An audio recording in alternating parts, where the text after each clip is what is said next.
Hey everyone, this is AP, and today we're going to be comparing EL84 power amp tubes in my Kustom Defender 15H. This is a really great amp, and it's really simple.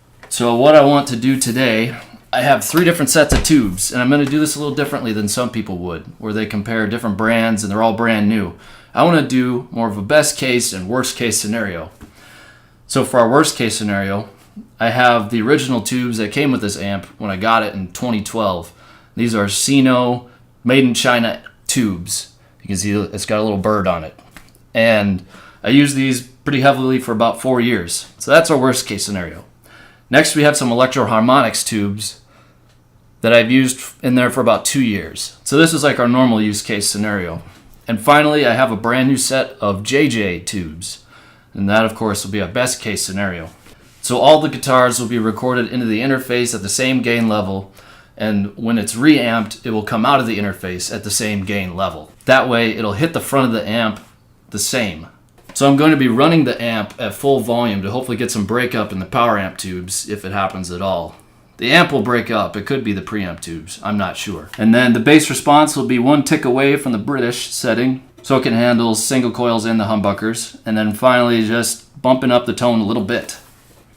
So the signal chain for this experiment is really simple. We're going to come directly out of the interface into the front of the amp and out of the speaker output, which will then go into my load box, the AMT Power Eater, which is a 15-watt reactive load box.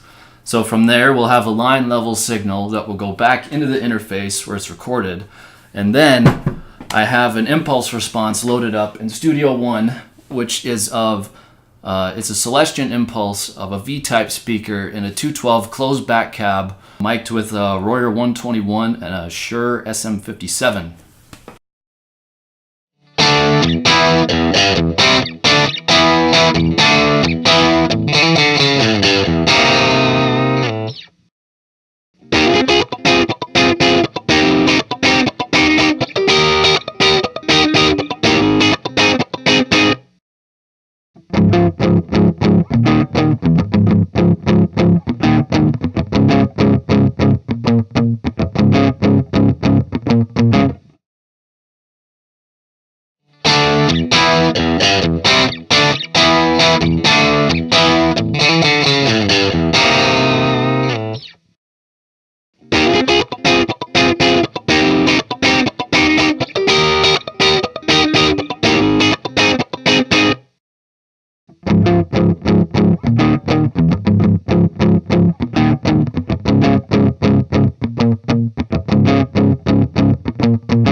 So the outcome of this experiment is pretty interesting, but also really anticlimactic because I can't hear a difference between any of these 3 sets of tubes. I'm not going to say that you'll never hear a difference in power amp tubes, but for this particular amp, for whatever reason, it just doesn't matter. That being said, if you aren't happy with the sound of your amp, I would look at maybe trying a different speaker or a different microphone, different speaker or microphone combinations. There's a lot of different possibilities there.